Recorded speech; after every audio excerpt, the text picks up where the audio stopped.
jawab ketika saya tanya pertanyaannya. Yang pertama, ambillah lalu. Berarti kita akan menyiapkan hari ini. Kita akan masuk di dalam materi kita, yaitu tentang bertumbuh dan semakin berhikmat. Nah, sebelumnya saya akan menampilkan sebuah gambar. Coba perhatikan di gambar di atas. Gambar di atas, apakah ada yang bisa kamu bedakan daripada gambar yang sudah tampil di atas itu? Bisa. Nah, siapa yang satu orang yang bisa memberikan pendapatnya bagaimana itu tentang gambar yang ada di papan tulis atau yang ada di atas? Silakan. Gambar yang ada di papan tulis itu pohon A dan pohon B.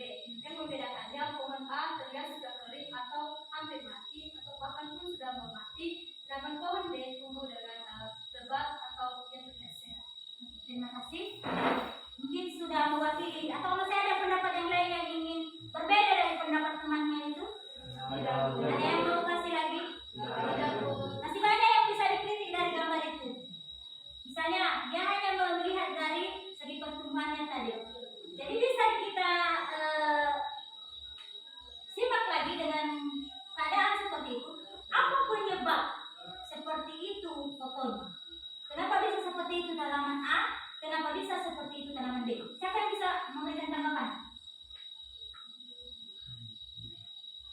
Ya.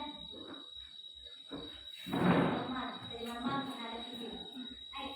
Menurut saya dari gambar pohon A, dalam pertumbuhannya mungkin telah terjadi di tempat tumbuhnya telah terjadi tanahnya yang tidak subur, dan penyebab lainnya mungkin karena cahaya yang berlebihan atau kekurangan.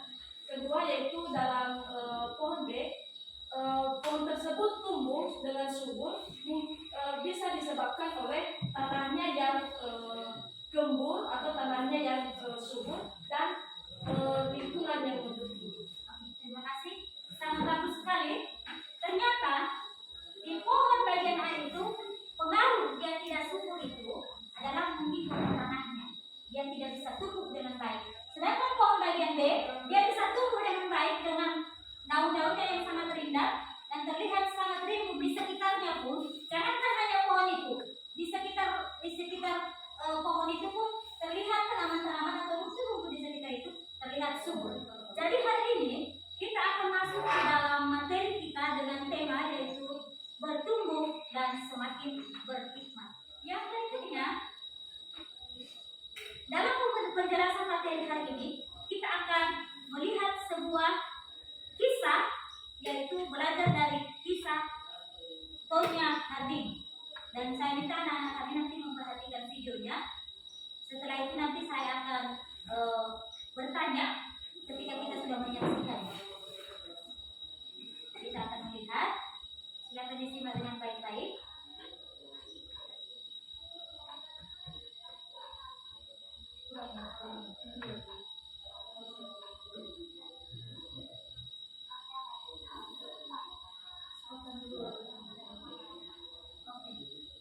Sekian untuk menyaksikannya. Dari cerita yang sudah kita lihat tadi itu bahwa seorang yang atlet yang bisa akan berlari di atas seluncur es, tetapi dia akan mengalami yang namanya kecurangan di dalam permainan. Setelah menyimak video itu, saya bentuk dalam 3 kelompok. Kita bentuk 3 kelompok berhadapan. Silakan berhadapan. Nah begitu.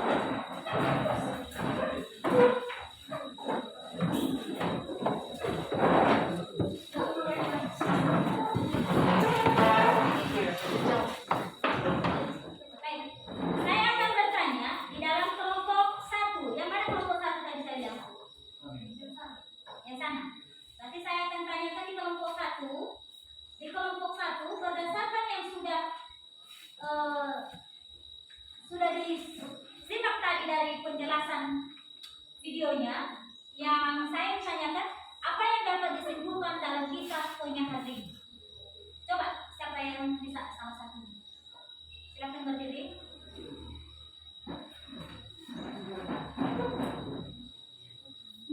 saya, kisah ini menggambarkan bagaimana seseorang yang sudah tumbuh melalui usianya, tetapi ternyata tidak bisa menghadapi masalahnya secara dewasa.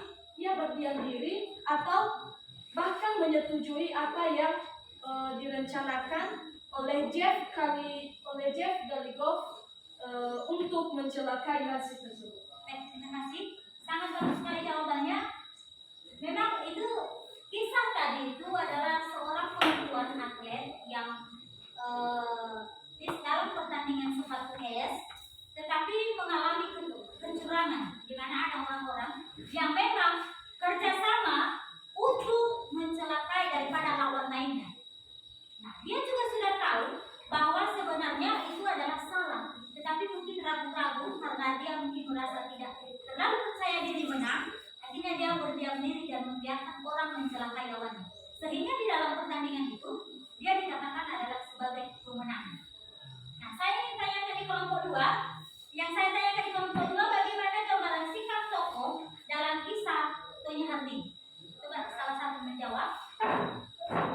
Baik, menurut kami dari kelompok 2, dari gambaran sikap tokoh dalam kisah Tonya Harding, yaitu sebuah contoh tentang emosi atau berpikiran negatif, bisa berpikir dengan matang dan bertanggung jawab.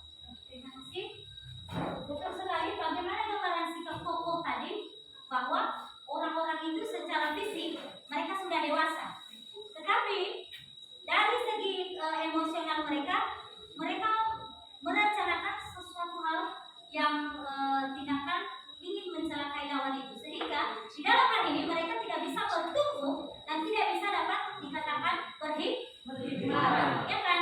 Tidak berhikmat karena dalam suatu pertandingan itu mereka lakukan tidak sportif, tetapi dengan mereka menempuh jalan yang salah. Baik, kelompok 3, saya akan tanyakan di kelompok 3, apakah sikap yang tidak mencerminkan sikap orang Kristen dari kisah Tonya Harding ini? Silakan. Menurut saya, sikap yang tidak mencerminkan sikap orang Kristen dalam kisah Tonya Harding itu adalah Nancy Kerrigan sebagai lawan main dari Terima kasih. Betul sekali bahwa apa sikap Tonya Harding atau sikap dari tokoh itu yang tidak mencerminkan sikap orang Kristen adalah perbuatan yang membiarkan merencanakan untuk mencelakai orang lain demi kepentingan pribadi. Itu akan bertentangan dengan nilai-nilai iman Kristen. Nah, mungkin itu saja yang ingin saya tanyakan, dan saya berikan kesempatan juga kalau ada yang mau bertanya dari kisah, mungkin sudah tahu yang sudah saya bilang tadi, walaupun tidak jelas mendengarkan. Kalau ada juga yang pada tanyakan, ada yang mau bertanya dari kisah ini? Ada? Tidak? Berarti sudah cukup jelas? Jelas. Baik, terima kasih. Dari kisah tadi kita dapat menyimpulkan bahwa kedewasaan seseorang itu dapat terlihat dari kematangan pribadi dan emosi. Kalau misalnya dikatakan dia emosi, dan dalam kitab juga kita belajar bahwa kedewasaan itu dicirikan oleh kebijaksanaan atau hikmat. Masalahnya hikmat tidak diperoleh secara otomatis. Kembali saya ulang bahwa hikmat itu adalah diberikan oleh Tuhan. Tidak didapatkan karena belajar, tidak didapatkan dengan pengalaman orang lain, tetapi itu adalah hikmat yang diberikan kepada seseorang oleh Tuhan. Mungkin sama dengan talenta. Talenta itu bukan karena kita minta dari orang lain, tetapi yang Tuhan anugerahkan dalam kehidupan setiap pribadi. Mungkin itu penjelasannya. Yang berikutnya, bagaimana kalian yang dikatakan seseorang akan berhikmat? Seseorang dikatakan berhikmat ketika dia bisa berpikir secara dewasa, berpikir kritis, dan bisa juga memperhatikan kepentingan orang lain, dan bisa bertindak dalam situasi apapun tanpa ada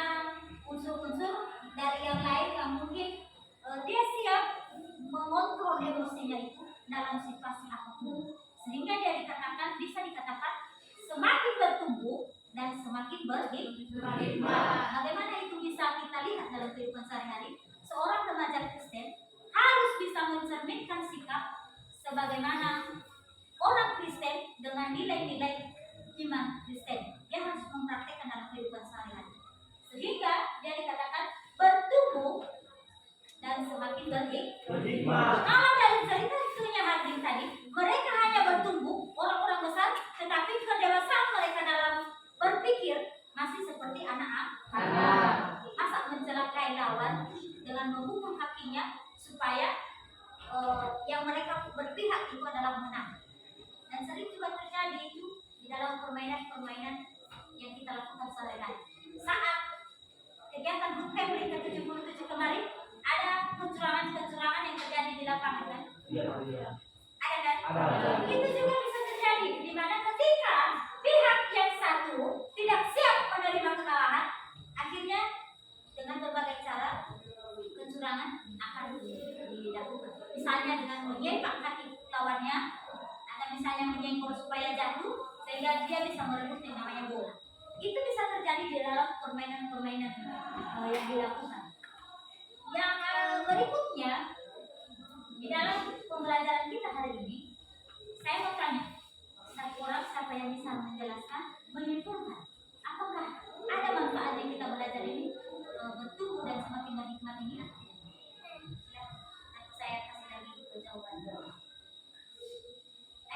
Ada yang mau memberikan tanggapannya tentang materi kita hari ini? Apakah ada yang kamu dapatkan atau tidak? Siapa yang bisa memberikan tanggapan?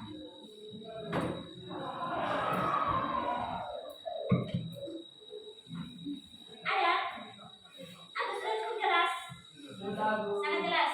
Baik, kalau sudah sangat jelas, maka saya akan memberikan tugas. Tugasnya adalah membuat clipping dari artikel yang menunjukkan sikap pribadi yang dewasa dan berhikmat. Silakan dibuat tugasnya dan minggu depan akan diserahkan. Siap? Siap. Yang berikutnya, materi kita pada minggu depan atau pertemuan berikutnya adalah bertumbuh menuju kedewasaan yang benar. Silakan persiapkan dirimu untuk menerima mata pelajaran pada pertemuan berikutnya. Dan sekian